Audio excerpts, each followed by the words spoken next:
Praise the lord. అందరూ బాగున్నారండి? ప్రతిరోజు మనం మన రోజుని ప్రార్థనతోనే ప్రారంభిస్తాం కదా. బైబిల్ చదువుతాము, ప్రార్థన చేసుకుంటాము. ఆ తర్వాతే మన ఇంటి పనులు, మన సొంత పనులు చేస్తూ ఉంటాం, మొదలు పెడతాం. అయితే ప్రతిరోజు ప్రార్థన చేస్తున్నాము, ప్రతిరోజు బైబిల్ చదువుతున్నాము. అయినా సరే ఇంకా దేవునికి పూర్తిగా దగ్గర అవ్వలేకపోతున్నాం. ఎప్పుడైనా ఇట్లా ఆలోచించారా మీరు? ఇంకా లోకంలోనే ఉండిపోతున్నాం. లోకాశలు ఇంకా మనలో నుండి పూర్తిగా పోవటలేదు. దానికి కారణం ఏందని ఎప్పుడైనా ఆలోచించారా?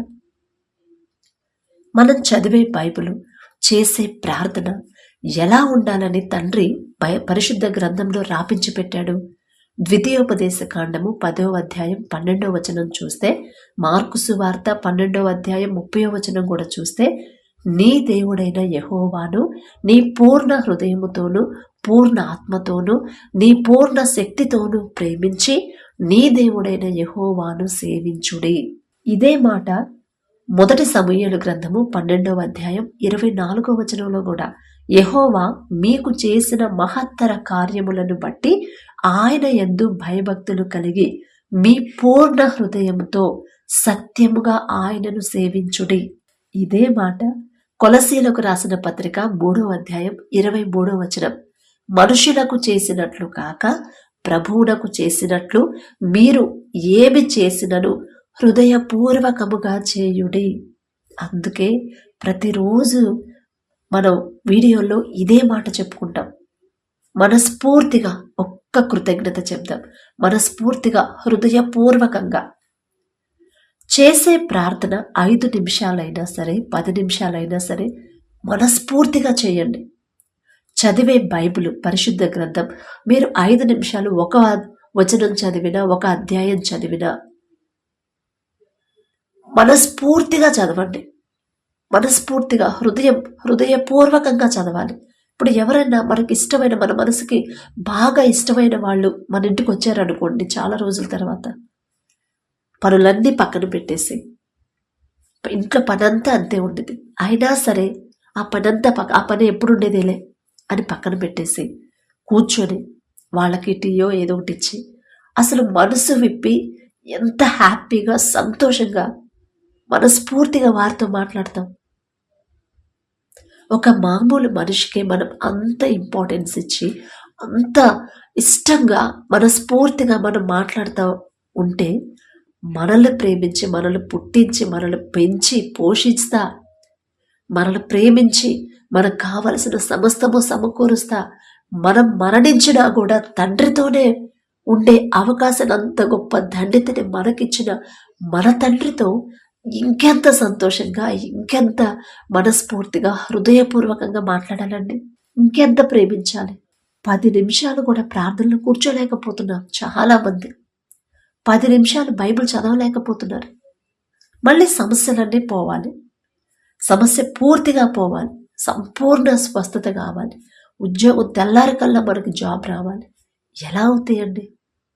అసలు తండ్రితో మాట్లాడడానికి మనం మనస్ఫూర్తిగా ఒక్క 10 నిమిషాలు తండ్రికి సమయం ఇవ్వలేకపోతే మన భక్తి ఏ భక్తి అండి? ఎన్నో సంవత్సరాల నుంచి మనం భక్తిలో ఉండొచ్చు, ఎన్నో మీటింగ్స్కి అటెండ్ అవ్వచ్చు, ఉపవాస ప్రార్థనలో ఉండుండొచ్చు. కానీ ఒక్క 5 నిమిషాలు మనస్ఫూర్తిగా తండ్రిని ఆరాధిస్తున్నారా లేదా? మనస్ఫూర్తిగా, హృదయపూర్వకంగా, పూర్ణ హృదయంతో, పూర్ణ శక్తితో, పూర్ణ ఆత్మతో దేవుడితో 5 నిమిషాలు, 10 నిమిషాలన్నా మాట్లాడగలుగుతున్నామా లేదా? 10 నిమిషాలు హృదయపూర్వకంగా, మనస్ఫూర్తిగా, అంటే కాన్సన్ట్రేషన్ పెట్టి మనసంతా దేవుడి మీదే లీనం చేసి. ఇప్పుడు ఒక ఎగ్జామ్ ప్రిపేర్ అవుతూ ఉంటాం, చాలా టఫ్. ఆ ఎగ్జామ్ రాస్తే, ఎగ్జామ్లో పాస్ అయితే మంచి ఉద్యోగం మనకు వచ్చింది, మంచి శాలరీతో మనకు వచ్చింది. మన ఎగ్జామ్ ప్రిపేర్ అవ్వడానికి మనం ఏదేదో దిక్కులు చూస్తా, లేకపోతే వేరే ఫోన్లు పెట్టుకొని వేరే మాట్లాడతా వేరే వాళ్ళతో అలా ప్రిపేర్ అవుతామా? లేకపోతే డోర్లన్నీ క్లోజ్ చేసుకొని ఏకాంతంగా కూర్చొని ఆ బుక్స్ అన్నీ ముందు పెట్టుకొని నేను కష్టపడి చదవాలి, ఎగ్జామ్స్ రాయాలి, జాబ్ కొట్టాలి అని కొన్ని సంవత్సరాల నుంచి అలా ప్రిపేర్ అయ్యే వాళ్ళు ఉన్నారు. ఒక రోజులో 22 గంటలు కష్టపడి చదివే వాళ్ళు ఉన్నారు కదా. ఒక ఈలోకపరమైన ఉద్యోగం, అది కూడా పర్మనెంట్ కాదు. మనం బతికున్నంత కాలమే ఆ ఉద్యోగం చేయగలుగుతాం. కానీ ఇక్కడ తండ్రితో మనం మాట్లాడే మాటలు కానీ, మనం నడిచే నడక కానీ, తండ్రితో జీవించే జీవితం, మనం మరణించినా సరే అది శాశ్వతమైన జీవితం కదా. మరి అంత శాశ్వతమైన జీవితం ఇచ్చే తండ్రితో మాట్లాడడానికి 10 నిమిషాలు, అది కూడా మనస్ఫూర్తిగా మాట్లాడలేకపోతే తండ్రి మనసు ఎంత గాయపడిందండి. ఒకసారి ఆలోచించండి. మనస్ఫూర్తిగా హృదయపూర్వకంగా ఎన్ని చోట్ల, ఎన్ని వచనాల్లో, ఎన్నిసార్లు రాపించి పెట్టాడు తండ్రి. అంటే మనకి ఈ మాట ఎందుకు గుర్తు చేస్తున్నాడు తండ్రి?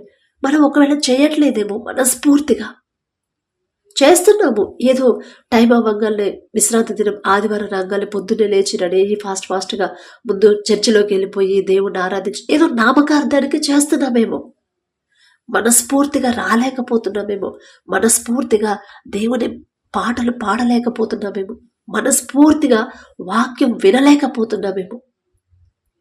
అసలు ముందు మనమే ఇంట్రెస్ట్గా, మనమే మనస్ఫూర్తిగా తండ్రితో మాట్లాడలేకపోతే మన వైపు తండ్రి దృష్టి ఎలా ఉంటుందండి?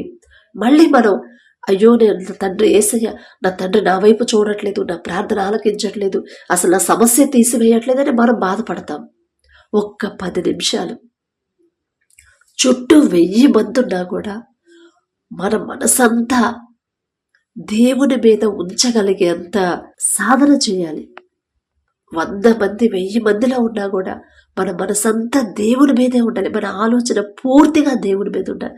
మన పిల్లల మీద కానీ, భర్త కానీ, భార్య కానీ, వేరే ఇంట్లో పరిస్థితులు కానీ దేని మీద ఉండకుండా మనసంతా దేవుని మీదే ఉంచేలా మీరు ప్రతిరోజు సాధన చేయండి. ఖచ్చితంగా అలవాటైంది. ఆసక్తి ప్రార్థన చేశాడు ఏలియా గారు. జవాబు వచ్చిందా రాలేదా?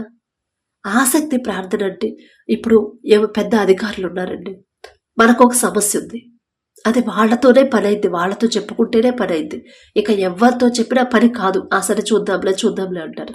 కానీ పలానా ఆయన్ని కలిసి మనకున్న సమస్య మొత్తం వాళ్ళకి అర్థమయ్యేలా 2 ముక్కల్లో చెప్పాలి. ఖచ్చితంగా మన సమస్యకి శాశ్వతమైన పరిష్కారం ఆ అధికారి చేస్తాడు, చూపిస్తాడు అనుకోండి. మనం వెళ్ళి ఎలా మాట్లాడతాం? ఏదో లైట్గా చెప్పనట్టు, ఇష్టంగా కాకుండా మాట్లాడినట్టు చెప్పామనుకోండి మన సమస్య, వాళ్ళు వింటారా? అసలు లెక్క చేస్తారా? అలా కాకుండా వాళ్ళ కళ్ళల్లో కళ్ళు పెట్టి, మన ఫేస్లో మన సమస్య అనేది మన ముఖంలో కనపడింది, ఆటోమేటిక్గా బయటకు వచ్చేసింది ఆ దుఃఖం అనేది. సార్, ఎవరిని పట్టుకున్నా పని కావట్లేదు సార్, కానీ మీరు తలుచుకుంటే ఖచ్చితంగా మీరు చేయగలరు సార్, అందుకే అంత దూరం నుంచి కూడా మీ దగ్గరకు వచ్చింది. ఎన్నో రోజుల నుంచి కలవాలని ఎన్నోసార్లు వచ్చాను సార్, అయినా సరే అవకాశం లేక మళ్ళీ తిరిగి వెనక్కి వెళ్ళిపోయాను. ఒక్కసారి మీరు కనుక నా సమస్య సీరియస్గా తీసుకుంటే ఖచ్చితంగా నా సమస్య తీరేది సార్, మీరు మాత్రమే చేయగలరు సార్ అని అసలు ఎంత బతిమలాడతామో, ఎంత వినయంగా చెప్తాము, ఎంత హృదయపూర్వకంగా, మనస్ఫూర్తిగా. ఇక మీరు తప్ప నాకు ఇక వేరే ఆప్షన్ లేదు, కానీ మీరు తలుచుకుంటే ఆ పని చేయగలుగుతారు, మీరే చేయగలరు. వాళ్ళకి ఎంత కాన్ఫిడెన్స్ ఇస్తాము మన మాటల్లో, వాళ్ళ మీద వాళ్ళకే కాన్ఫిడెన్స్ పెరిగింది. ఇక్కడ తండ్రి కూడా అదే చెప్తున్నాడు. మీరు మనుషులకు చేసినట్టు కాదు, చేసినట్టొద్దు. మీరు ఏం చేసినా, ప్రార్థన చేసినా, బైబుల్ చదివినా, దేవుని క్రియలు చేసిన, తండ్రిని ఆరాధించిన హృదయపూర్వకంగా మనస్ఫూర్తిగా చెయ్యట్లేదు మనం. అందుకే మనకున్న విశ్వాసాన్ని బట్టే మన జీవితంలో, మన కుటుంబాల్లో క్రియలు చేస్తాడు తండ్రి. అద్భుతాలు చేయాలంటే మనం మనస్ఫూర్తిగా తండ్రి మీదే ఆనుకుంటున్నామా లేదా, తండ్రికే ఇంపార్టెన్స్ ఇస్తున్నామా లేదా, మనుషుల వైపు చూస్తున్నామా, ఏదో లైట్గా తండ్రితో మాట్లాడుతున్నామా? చాలా మంది సాక్ష్యాలు చెప్తున్నారు. ఒక బ్రదర్ చెప్పాడు, ఈరోజు పెండింగ్ ఉన్న బిల్లుల గురించి ప్రార్థించమని అడిగారు. ఒక్కసారే ప్రార్థన చేసింది, దేవుడు కృపను బట్టి తెల్లారికల్లా తండ్రి కార్యం చేశాడు. అంటే ఆ విశ్వాసం, ఆ బ్రదర్లో ఉన్న ఆ విశ్వాసానికి తండ్రి వెంటనే జవాబిచ్చాడు. మనస్ఫూర్తిగా అడగాలి. హృదయపూర్వకంగా తండ్రి పాదాల దగ్గర పెట్టాలి. హృదయపూర్వకంగా కృతజ్ఞతలు చెప్పాలి తండ్రి చేసిన కార్యాలకి. ఒక్క 10 నిమిషాలే మనం మనస్ఫూర్తిగా, అసలు ఇక పిల్లలు కానీ ఏది కూడా మనకు గుర్తు రాకూడదు. నా తండ్రి నేను, నా తండ్రితో నేను మనసు విప్పి మాట్లాడాలి, మనస్ఫూర్తిగా మాట్లాడాలి నా తండ్రితో. అప్పుడు నేను సంతోషంగా ఉంటా, నా తండ్రి సంతోషిస్తాడు అని మనం ఎప్పుడైతే ఆలోచించి అలా ప్రతిరోజు మనస్ఫూర్తిగా హృదయపూర్వకంగా తండ్రితో మాట్లాడడం అలవాటు చేసుకుంటామో మనకున్న సమస్యలు మనకి పెద్దగా కనిపించవండి. అంత గొప్ప తండ్రి. మీరు తప్ప ఇక నా సమస్య ఎవ్వరు పరిష్కారం చేయలేరు. మీరు తప్ప నా ప్రాబ్లమ్స్ ఎవ్వరు తీసేయలేరు. మీరు తప్ప నాకున్న ఈ అనారోగ్యాన్ని ఎవ్వరు నయం చేయలేరయ్యా. ఆ శక్తి మీకు మాత్రమే ఉందయ్యా, ఎవ్వరికీ లేదు. డాక్టర్లు చేసిన వాళ్ళు కొంతకాలం కొంత ఉపశమనమే కానీ పూర్తిగా నా రోగం పోదు. అప్పులు తీరిన మనుషులు సహాయం చేసిన కొంతవరకే నా అప్పులు తీరుతాయి. కానీ మీరు తలుచుకుంటే, మీరు కార్యం చేస్తేనే ఖచ్చితంగా నా అప్పులు మొత్తం తీరిపోతాయి. తప్పు నాదేనయ్యా, తప్పు నాదే అని ఎప్పుడైతే మనం మనస్ఫూర్తిగా తండ్రితో మాట్లాడతాం అలవాటు చేసుకుంటారో ఆ రోజు నుంచి మీ ఇంటిలో కానీ మీ జీవితంలో కానీ తండ్రి కార్యాలు చేయకపోతే అప్పుడు అడగండి.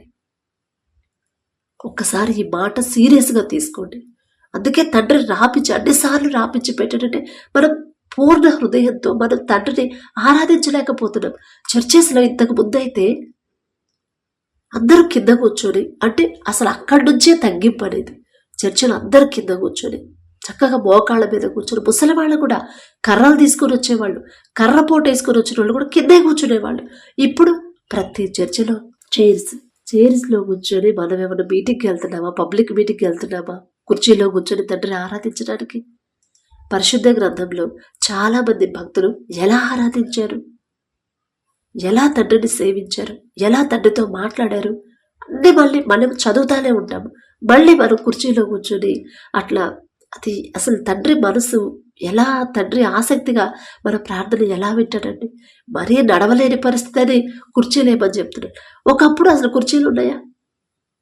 మీటింగ్స్కి ఎక్కడెక్కడి నుంచో మీటింగ్లు జరుగుతుంటూ వచ్చేవాళ్ళు, ముసలివాళ్ళు కర్రపోటు వేసుకొని వచ్చేవాళ్ళు, కిందే కూర్చునేవాళ్ళు. నడవలేని పరిస్థితిలో కూడా వచ్చి ఎవరొకరు సహాయం తీసుకొని వచ్చి కిందే కూర్చొని తండ్రితో మొరపెట్టుకునేవాళ్ళు. అది నిజమైన భక్తి. ఇప్పుడు అన్నీ మనకి ఫెసిలిటీస్. లోకాన్ని వెంబడించొద్దు, లోకాన్ని అనుసరించొద్దు. లోకస్తులాగా మనం మారకూడదు. తండ్రికి ఏది చేసినా ఇప్పుడు హృదయపూర్వకంగా మనం కింద కూర్చొని అసలు మోకాళ్ళ మీద కూర్చోవాలి. గొప్ప గొప్ప భక్తులందరూ మోకాళ్ళ ప్రార్థన అన్నీ మనకు తెలుసు. మళ్ళీ మనం చేసేది ఇదే. మరి మన కుటుంబాల్లో మార్పు ఎలా వచ్చిందండి? ఒక్కసారి ఆలోచించి అప్పుడు తండ్రిని ఆరాధించండి. Praise the lord.